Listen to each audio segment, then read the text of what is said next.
Well, yesterday in episode number 1, you'll recall that I was whining about getting sawdust in my chuck.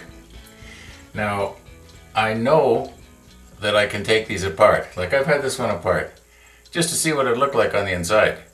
And I know I can clean it up, but it's a nuisance. And my workshop is down in my basement. And if I use solvent down here, even low odor solvent, to clean up the grease, it's going to smell upstairs for a week. So, and it's winter time, so I can't do it in the backyard. In fact, this morning I looked at my thermometer and it was minus 20 Celsius. So it's still winter here in Winnipeg.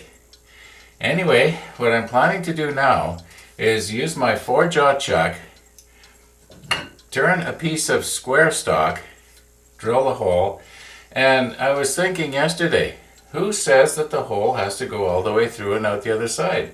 Why not cut the piece just a little longer than I need instead of the length of the brass tube plus a little bit like I usually do? You know, cut it maybe an inch longer and then drill the hole down a little further than you need, stop, and then try and bore it out to the right size, and then afterwards cut it off. I'm going to try it. Well, as you can see, it's about 3 inches long.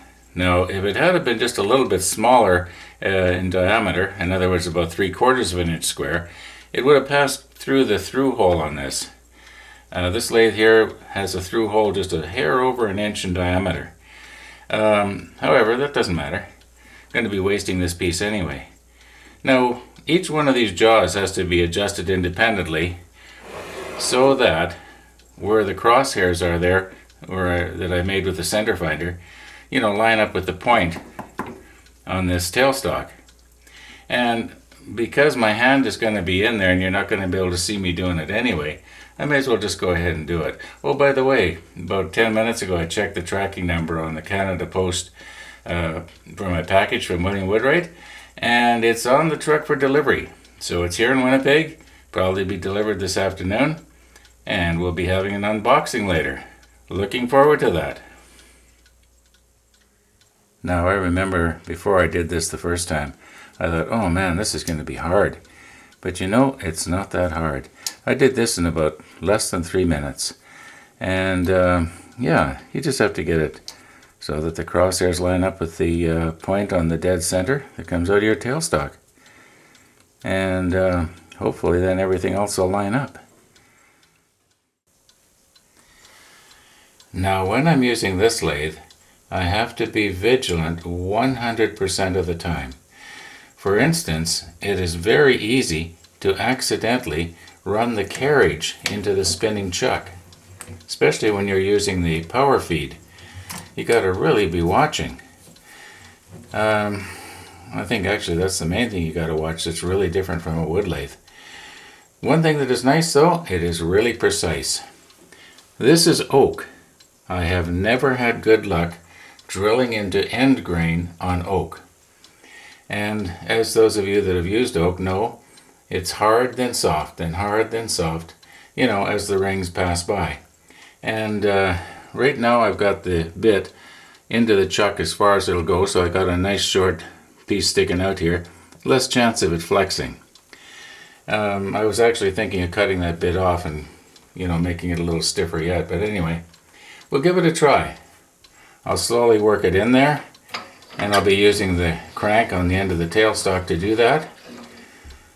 I think it's going to be okay. It'll be a lot better than trying to do it with the wood lathe, I know that, or the drill press. 2 things have happened since I shot that scene. First of all, I took the bit back out. I passed it over my grinding wheel a little bit, and this should just snap right off here. And here we go, see what happens. Oh my, that's stronger than I thought. Don't want to cut myself. There we go. Guess I better grind that down a little bit.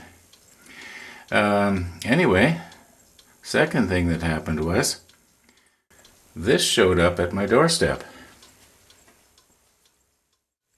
Now you can see the bit sticking out there is much shorter than it was before. The deflection will be much less now. And we'll drill the pilot hole before we open the little package. And the reason I want to open the little package before I go any further is because I want to know exactly how long is the brass tube for the cap. And that way we can practice a little bit more intelligently. Anyway, here we go.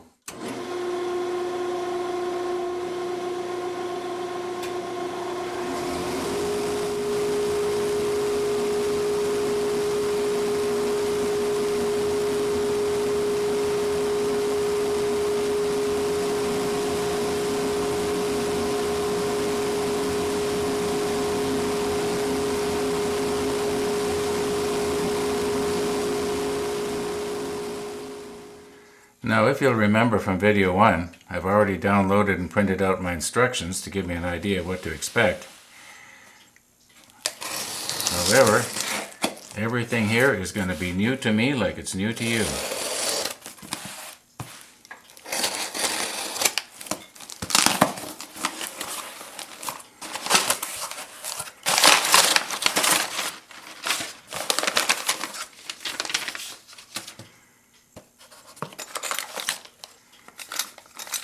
And you notice I got the extra brass tubes.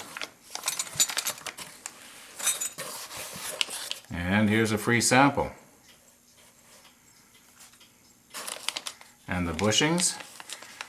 Now for a while there I had entertained the idea of maybe trying to turn my own bushings, but then I thought, with a kit this expensive, I don't want to accidentally screw things up. Well, here we go. Well, let's open this up and take a closer look at those parts. Now, according to William Woodwright, all the exposed metal that you see after the pen is completed is either 24 karat gold or rhodium.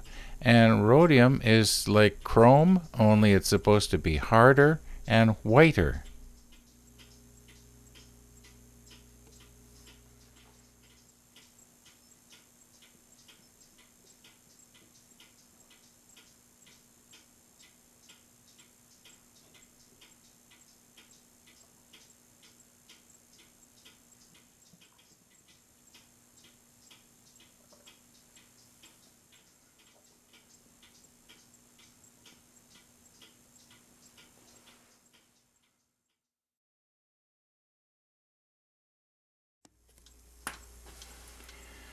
Now I've gone ahead and I've drilled the pilot hole in about, an inch and a half farther. And this is the 33/64 inch bit. And I'll run that in. The brass tube, as it turns out, is just a hair under 2 inches long. If you remember, I did this one yesterday. And yeah, so anyway, let's give it a whirl.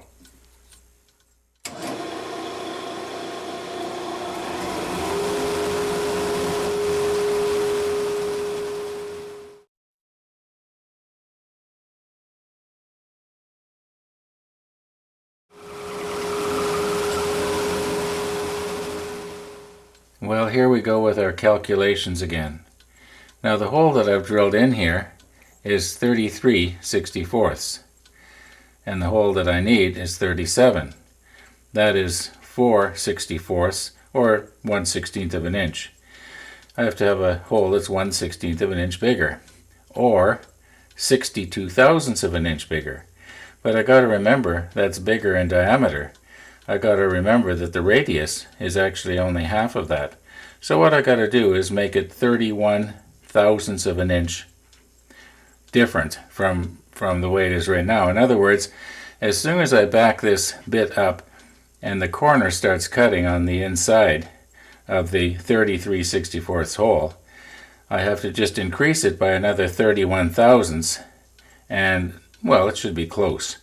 Now this usually works pretty good with metal, but we're working with wood here, so wood should be easier, but for some reason it doesn't seem to be. Now normally I would have my dust collection system going to catch the dust that's going to come out of here. However, I'm going to just back this out until the corner, the point of the drill bit, just starts to catch the inside of that hole I drilled. And the reason I don't want the dust collector on is because it's so noisy. I can't hear anything. This machine is noisy enough, but I want to be able to hear it as well as see it. And then I'm going to stop it, and then I'm going to show you something.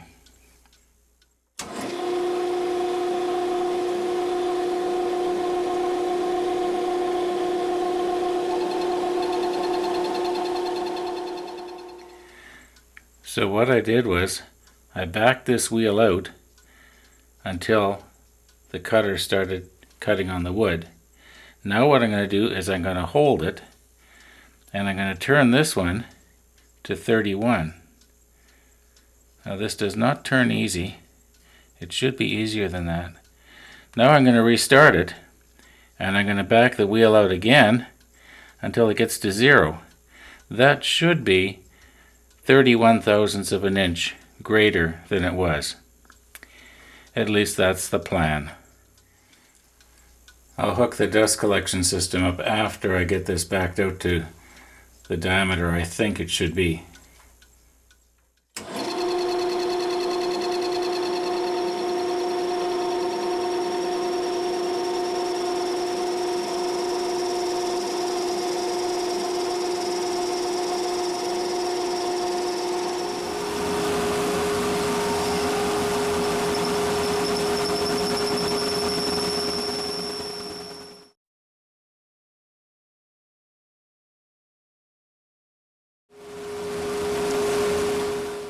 Okay, I let it power feed into where you see it there right now. That's about 1/4 of an inch longer than the brass tube is. Now let's check out the brass tube.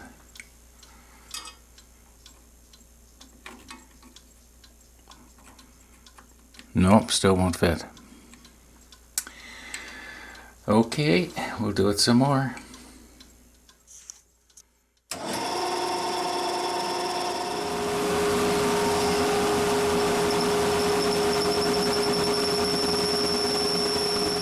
Now if you listen closely, you can hear it squealing. You know what that is? Well, I'm going to be telling you in a minute.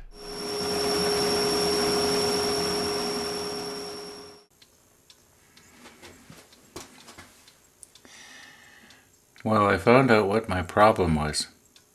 Those of us who are turners will know what I'm talking about here when I say the drill bit was riding on the bevel. This bevel here. All I did was I turned the bit about 10 degrees counterclockwise, and then only the point was digging in.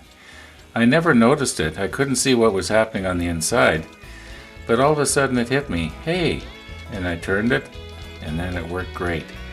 So anyway,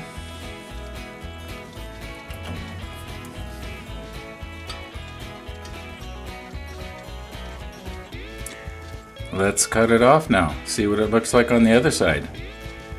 I'll have to remember to take the brass tube out before I cut it. Well, this is the end that the drill went in. You can sort of see what's left of the cross hairs here. And yeah, it seemed to be come out okay.